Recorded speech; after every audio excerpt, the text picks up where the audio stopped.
What is going on, everyone? My name is Northy, and today we've got ourselves a very exciting team coach review. It is the usual day. We are not late this time. I'm all good today. No Monday kind of blues from a big weekend. No, we've got ourselves an exciting review here today, and it's gone well. Finally, things have gone well. It feels like it's taken a bit, but we're here, and it's definitely been good, and I'm keen to show you guys through it. But first off, I want to quickly thank you all so much for 3,000 subscribers. Very awesome that we have gotten there.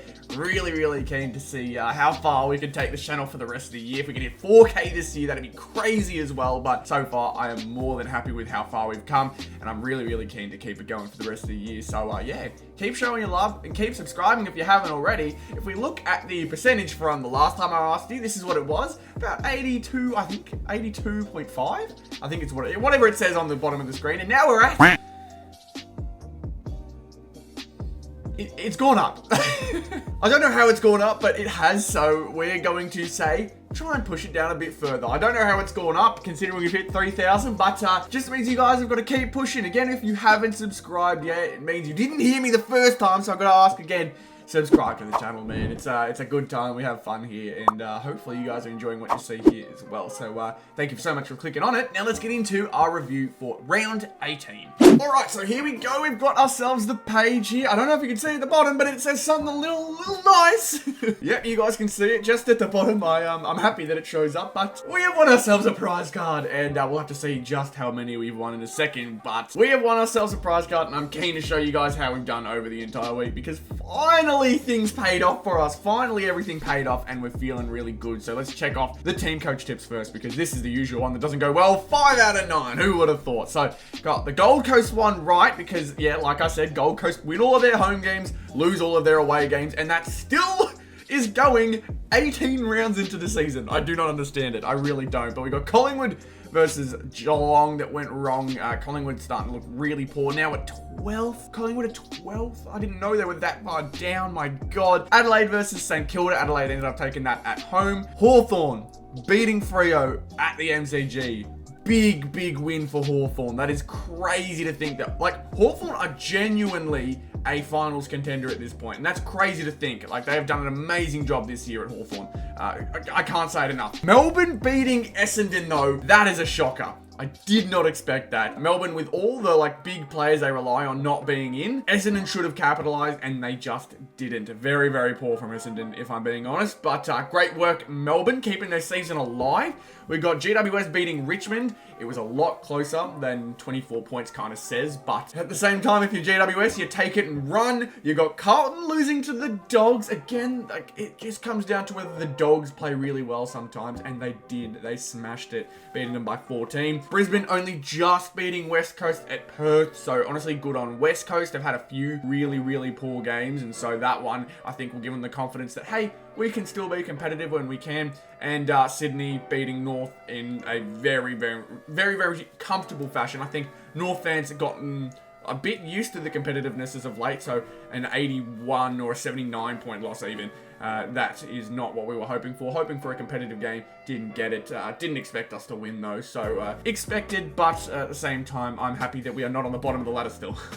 So now let's go to the important things. We got ourselves star powers this week to start. We'll start with Silver. Some good things to point out here and there. Nick Martin, my God, 143. That is exactly what we needed. Happy days indeed. We were thinking Tom de Koning, but finally holding out has actually done us some good. 9 marks, 4 tackles, 26 disposals, 21 of them being kicks, which is vital because kicks are worth more than handballs. So great things to see. Great stuff from Nick. The switch out though, Zach Merritt. We put Merritt in instead of Cripps, and Cripps went off. I don't know whether it was just me thinking that the idea of Cripps playing as well as he did against the Dogs was harder than if Merritt could play as well, and I don't know, there's just a lot of thinking that was going on in my head. I definitely overthunk it. I thought because Melbourne were lacking so many midfielders, so much talent, Maxi Gawn, Christian Petrarca both being out, I thought Merritt would shine. He played okay, but yeah, Essendon's lost to Melbourne, a big shock. On the good hand though, finally sticking with Goulden has paid off. He dropped 151. easily the best player of the week. Well, actually not so easily, and we'll find that out in a sec, but we had Hayden Young, who was a bit meh. I think he was our worst one of the week with 81, which is honestly not that bad. It's just like when we've got Whitfield getting 132 here, it definitely hurts the silver, and Zorko with an 85 as well. No one really outstanding here. Elliot Yeo being the best one with 97. Zorko only 12 off. You got Green, who was only 2 off. Like, there was not much to go around. Not much change would happen here. You'd still win a prize card if you got all of these ones good, which this week was Neil. So you had to have Lockie Neal, Errol Goulden, Lockie Whitfield, and Nick Martin. That was probably the most likely lineup you had to get a prize card, because one of our subscribers has got one, Charlie the Sainter. He's a member on the channel too, so good on him, 644. He topped of the week. Well done, mate. Good stuff. I had myself 551. Not a bad week either, but nowhere near the top 10 needed to get a prize card. You needed 628 this week to get a prize card. That is nuts. That is very, very nuts. So if you got one this week, well done. That is crazy. But then we move on from the silver and go to the ultra. And this is where things get exciting. Thank God for this Lockie Whitfield defensive dynamo double points, man. Such a blessing. Such a blessing to have pulled him this year. 132. So good, man. That is exactly what we needed. But like we said, Nick Martin, 143 topping it. So there's double points from both of them. That puts them just below 600 together. And then add 150 times 2 gives us 302 from Errol. Oh my God, this was such a good week for our double points. When your least high scoring double points player is a 132, that is an insane week. And I knew as soon as I did that, probably got a prize card coming. Even with the poor merit choice, that's okay. We had ourselves a Zach Butters we could have chose from as well, but that didn't go up our way. And Zorko, who also did quite well. Very happy with that, because Max Gorn wasn't in there. And honestly, I don't know how Max Gorn would have went against Sammy Draper. I don't know. He's been kind of poor as of late, but he's injured, so it means he's not a choice. And it just means that we've got so much to be happy about here, because this week, for Ultra, we came third. Look at the points, 1,028. That is nuts. I thought genuinely I had a chance for 1,100 with the way that my round had gone so far. The 132, which gave us, 264. Then you had Nick Martins that gave us 286. Then the 302. That's like 50 or so under 900 points based off of those guys. So if I had a Neil here, I could have seen an extra, Butters even. I could have had an extra 40 points on top of that, which would have put us on top, absolutely. But like, this was such a good week, man. Such a good week. So happy with a tied third. Yeah, I'm on 4th position here, but I've got the same score as number 3. So technically tied third, hence why it says it here. Man, that's really good. That's a good feeling, man. Prize card on the way from Star Powers. That's what I wanted. That's what I wanted this week. Happy days indeed. But now we move over to the top team. The top team, top 4, wasn't bad at all. Errol Goulden, like I said, finally has paid off. It needed to pay off in order for us to do well in top 4 this week, and it did. And the Rowan Marshall pick absolutely paid off. We picked the right one. I was very worried Draper was going to have a crazy game against Melbourne. He had a better game than usual, absolutely, but nowhere near the game as Rowan Marshall. You can see 48. This is like completely unexpected from Rowan. I did not expect nearly 50 hitouts from Rowan Marshall. And the thing is, Riley O'Brien had 51. These two were all over it. There were a bunch of ball ups. This was crazy, but I'm not complaining at all. 19 kicks out of 20 disposals also helps a lot. Lots of marks. Bunch of tackles, so many tackles. I think he had at least 7 from memory. So that added, 7 times 4? That's awesome. Like 28, I think. So good stuff there. Just all over Rowan Marshall. Great pick. Hogan off a really poor start. I'm not mad at 63. It's just like Brian Myers would have been a better pick. Probably should have picked Lukey Jackson because he didn't have Sean Darcy. I didn't pick that up, so that's unfortunate for sure. And Nick Dacos, he is definitely getting moved out this week. Only 85. Just Collingwood in general really disappointing. So Jordan Ridley we talked about a little bit. I thought about him. Should have picked him in hindsight. That's unfortunate for sure. It does mean we miss out on that top 10 spot we could have gotten, but 65 is not bad, 449 is good, and it gives us rank 1 still. The number 1 this week is a good 800 behind us, so we're safe from him, meaning that we have had ourselves a good week, and we've probably kept ourselves about at bay, and that's what we need right now. I'd love a top 10 spot somewhere to end the season. It would be really, really helpful. I don't know where it's going to come from, though. It's really just up to how the rest of the weeks go. Next week is going to be really interesting. So we've got ourselves Melbourne v Freo, which means Darcy's coming back as well. So we've got Melbourne, who have barely any ruck support there. They've got Harrison Petty, and you've also got yourself the Freo duo in Sean Darcy and Luke Jackson. So like everyone in that game feels like they're going to perform poorly. It's strange. I really wanted to use the Melbourne disadvantage to my advantage, but like I don't know where it's going to happen. Like it's not going to happen against this Freo side because Luke Jackson and Sean Darcy will just eat into each other. I don't know. There's a lot to think about, but it's a good top 4 week nonetheless. We'll think about it when we get to the review.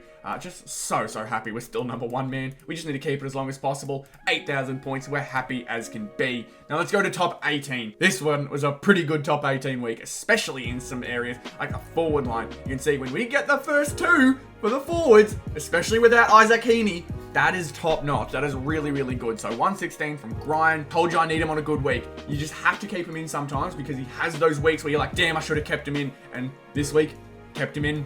Paid off. We got Lukey Jackson, who I didn't even realize was actually the only ruckman this week. So yeah, amazing. You can see only the 6 kicks, which is crazy, but 2 marks, 1 goal is helpful, and the hitouts he had, that's what got him to 111. Beautiful stuff. We look at Toby Green as well. Should have been the GWS pick for my forward line, if I'm being honest. Very poor from me, but that's okay. Jesse Hogan probably just put me off a little. That's okay, though. I'm not going to stress about it. We have Joe Danaher with 75. He's starting to slowly fall off, but like this isn't a bad game. 6 marks is good. Couple of goals is nice. 10 kicks. I think just lack of ruck work, it looks like. Jeremy Cameron looked like he was going to be off to a great start, but only the 9 posies definitely hurt him. And Jesse Hogan, who was the worst forward that we had for this weekend. Definitely not what we needed, but lots of poor forwards. There was a lot of really bad forwards. Todd Marshall, who we've actually used before. We've used him to win ourselves, I think, a top 4 or top 18. He only had 4, so, you know, it's all about having the good weeks. We go to the midfield now, though, and the good thing is we had Errol. So Errol's 151 was great. Nick Martin's 143, second. He's very tough to pick in the midfield because often he's good, like he can play well, but he is not the best. And, you know, you need the best. We had Paddy Cripps as well, 127.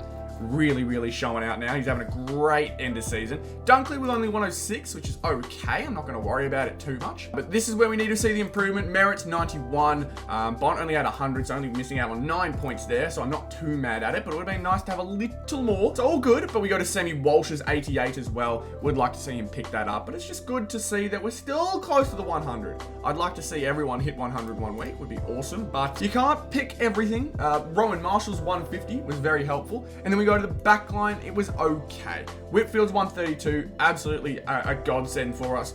May need to put him in top 4 sometime soon. Newman looked to be off to a good start, but then we hit about bang average, which is okay. I think it's just because Carlton kind of didn't play up to their standard. Stewart looks like he's going to get a run soon. He is getting midfield minutes, and it's working wonders for Geelong. So I'm imagining they're going to keep going with that, and I think I'm going to put him into the lineup soon. Dacos may need to be replaced very soon as well. Hayden Young's 81. I think it's because he's starting to get more forward minutes now. Sheasel, kind of same deal with 78. And Sinclair, I think he's got the same kind of deal with Brian Myers in the forward line. You kind of want to keep him in there because Sinclair can pop off. It's just a shame when he doesn't. It really is a shame. But again, I'm not mad at it because we had ourselves the best backman as well. We had ourselves the best pick everywhere. Golden for the midfield, Whitfield for the backline, and Myers for the forward. Perfect. It's what we want to see. And Marshall for the ruck.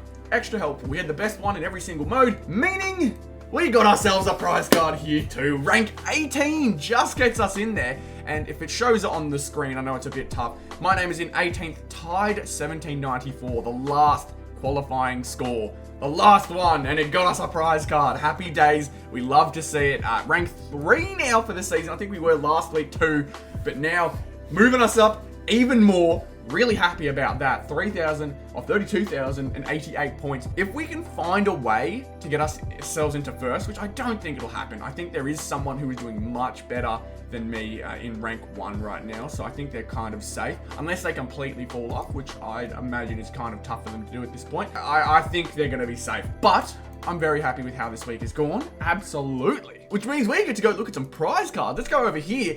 I have gone ahead and picked the ones that I want to go ahead and pick up. Or I haven't actually picked them up, but I know which ones I'm going to choose. The unfortunate thing is I have missed one. Tim Taranto, max quantity claimed, and I do not have him, so that is really unfortunate. Means if I want to complete this set, I have to now buy him. Wasn't my hope, but it's okay. We're not going to worry about it too much, but I know what that means for me. The Richmond guys are starting to go next, which means Prestia is probably going to be my pickup here for the top team side of things. Dion Prestia will be joining me for top team. The next time I win a top team mode, I'm going to pick up Jai Simpkin. It just has to now. We're getting really close to the end of the season, and I do not want to accidentally not win it and not get another round and then miss out on Jai completely. So I really need to pick him up next. But because Prestia most likely will be the next one gone, I want to get him. I'm hoping that either Redmond or Smith are the ones that are most likely to go next. But so far, I am pretty confident Prestia is a smart choice. And then in this one, I'm going to go with Darcy Parish for my star powers. It's lovely to have a pick at both sides. I love picking a star powers and a top team. It's a good feeling. I think it's just more a popularity thing. Essendon, they will eventually go completely. It hasn't just yet for Redmond, but I imagine Parish is a bit more popular. And then probably next up, the one that I'm looking most excited for is Isaac Rankin. I think he's going to be my next one. And there we are. I've picked up both of them there. It's a bit weird picking up a Richmond and an Essendon, two guys against each other in a Dreamtime clash. But nonetheless, I'm just happy that they're on the way and I'm not going to be missing out on them. It saves me a bit of money at the end of the year trying to complete these collections. But there we are. Like I said to you guys, it's an awesome week. It was a great week. And of course, if I missed you, which I hope I didn't, be sure to let me know in the comments. Let me know how close you were. Let me know what you're thinking coming into next week, what you guys want to see in your teams, and whether you are close to getting yourselves a prize card as well. It's all very much appreciated, any kind of discussion. Great to hear you guys talking in the comments. So thank you all so much for tuning into this video once again. Be sure to leave a like. Subscribe to the channel if you are new. You saw that percentage. Let's up it. Let's get ourselves into the 70s, and then we'll work our way down, man. It's good fun doing all of this for you guys, and I hope that you guys are enjoying it just as much as I am. So thank you very much for tuning in. Hope to see you all again very, very soon, and I'll see you on the next one. Goodbye.